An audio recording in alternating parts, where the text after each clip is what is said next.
Chair recognizes the gentlewoman from Michigan, Ms. Miller. Thank you very much, Mr. Chairman. If I could ask the staff why I'm making my opening comments. I see Jimmy Miller there putting up the slide that I asked for. Nope, wrong slide. I'm looking for the slide in the St. Clair River. And as they put that up, I'll tell you why I want to have the slide, because a picture worth a thousand words, certainly. Mr. Chairman and Ranking Member as well, I am so appreciative of having this hearing, of you holding this hearing. As you know, one of my principal advocacies is protecting our magnificent Great Lakes.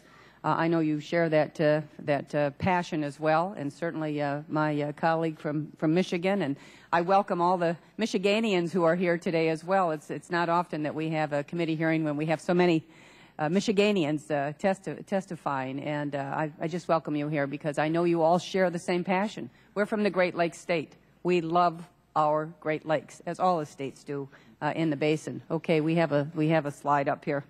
Now, what we are doing today is what Congress needs to be doing, and that is exercising our responsibilities from an oversight standpoint. And my colleague from Marshall has articulated very well the situation that has occurred in his congressional district with a portion of this pipeline owned and operated by Enbridge Company, which is a Canadian company. Looking through, but you know, it has, for instance, a former Democratic governor from Michigan, Jim Blanchard, is on their board of directors. It's an international company. But you know, as I watched with horror, as everybody else did in Michigan, I think around the nation, what was happening in Battle Creek and Marshall, Michigan, there, just wondering if this oil, God forbid, were to get into the Great Lakes system, what that would actually mean. And of course, any oil spill is terrible. However, if an oil spill occurs over land, there are dynamics there. If an oil spill were to occur in the freshwater drinking supply for literally millions and millions of people, you have another situation beyond catastrophic. And as we all talk about with the Great Lakes, which is fully 1/5 of the freshwater drinking supply of the entire planet, 20% of the freshwater drinking supply of the entire world. That's why we have this passion about water quality and clean water. And, you know, I watched this spill, as I say, in Marshall. Now, since in the interim we've seen another Enbridge spill, unfortunately, in Illinois. Then we just read about one in just outside of Buffalo in New York. And I have been trying to really track and looking at the wiring schematics and the wiring diagram of where the pipeline emanates and where it's going to and how it impacts my district, how it impacts my state, et cetera. And as we exercise our oversight, being made sure that we are asking the right questions of not only the company but the regulators, certainly. And I think the entire nation has been sensitized, obviously, to spills and what they mean in the short term and the long term. When we all watched, the entire world watched what happened with Deepwater Horizon, which, you know, I sometimes tell my staff, I feel like I am watching a person bleed to death and I don't know how to stop it. And I think many people had that kind of reaction as we watched this terrible thing happen. I just mention that because I'm not suggesting that happened in this case, but we certainly have found that there was some cozy relationship between the regulators and the companies, and Congress needs to make sure that never happens. Now, this portion of this Enbridge pipeline, which emanates in Sarnia, Canada, and Mr. Chairman always laughs, as you know, as a member of, from Michigan, we always have the map of our state on the end of our arm, so I'm always holding up. But this is my district here. It's from about this knuckle to the tip of the thumb. But this is the St. Clair River. You're seeing a small portion of the St. Clair River, Sarnia, on the Canadian side, our wonderful Canadian neighbors. But this pipeline is coming from Sarnia. It's going across the St. Clair River here.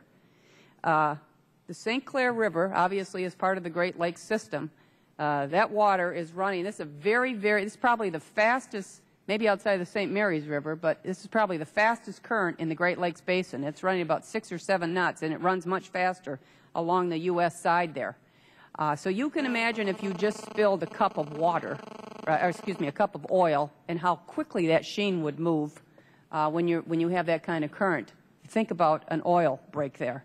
Now, I am not trying to be an alarmist. On the other hand, I'm trying to do what I was elected to do, which is oversight for a company that may have a problem here. So as we looked at the list of anomalies, as they call them in the industry, the anomalies, we found that there was a dent, which is indicated on these overheads here.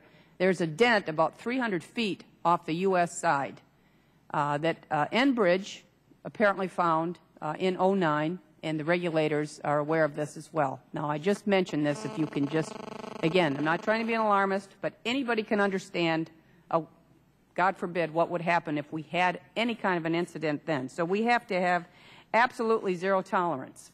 I did, this dent actually, and I've met, I will also say that myself and my staff met just last week. We had a long meeting with Enbridge in my district office in Michigan, and we talked about this. And I don't want to go too long in my opening statement here. I'll ask some other questions when I get an opportunity to ask the questions. But they indicated to me that they use very sophisticated testing equipment to through their entire system to understand where the anomalies are and prioritize what they all are.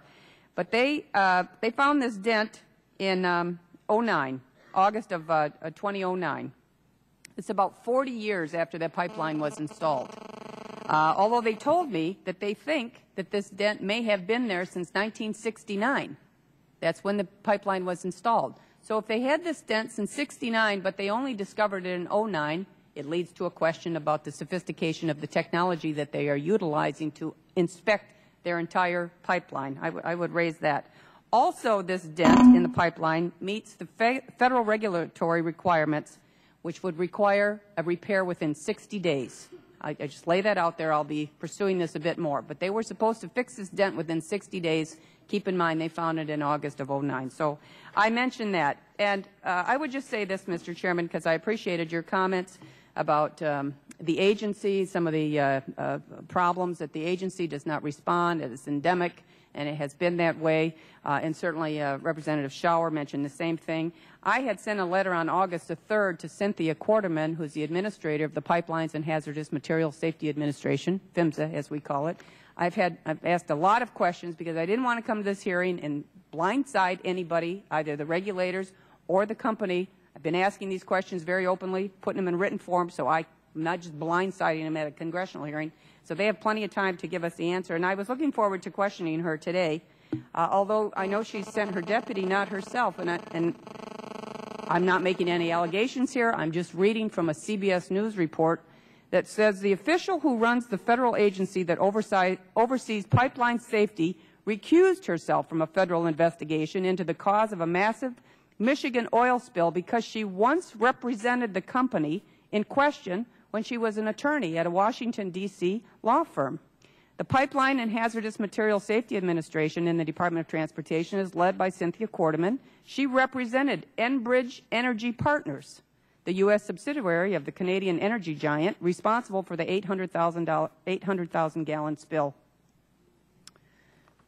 Now, I don't know. I'm not suggesting there's a conflict of interest, but it's unfortunate she could not come. The administrator, the regulator, could not come to talk to us because she represented the company in charge. So I'll pursue that a bit more. And I would just close with this, Mr. Chairman. I appreciate your leniency with my time as well. One of the other problems that I think has been articulated very well by Representative Schauer, and I have the same concern, is the coordination and communication between the company and the first responders in the area. And I have found that in my own area. This district is St. Clair County. I've talked to the emergency management director there. I've talked to the chief of the fire chief, the police chief of Marysville. That's the city that the pipeline comes into. And we just don't think that there's much. There's certainly the largest room is the room for improvement. We think there's lots of room to improve the communication between the company and the first responders and preparing their emergency response. Again, God forbid that there's ever any kind of an incident again anywhere, and whether it's in my district or anywhere in Michigan, anywhere in this pipeline. So we're actually going to be having an informational hearing with our first responders in about 3 weeks, and we're also inviting all our Canadian counterparts, because you know one thing about the water in that river. The water doesn't know if it's in Michigan or Canada. It does not know. And people are drinking the water. So we include everybody on that. But I look forward to hearing from the witnesses. And again, I appreciate your leniency in giving me the time and this very, very important issue. Thank you, Mr. Chairman. Certainly those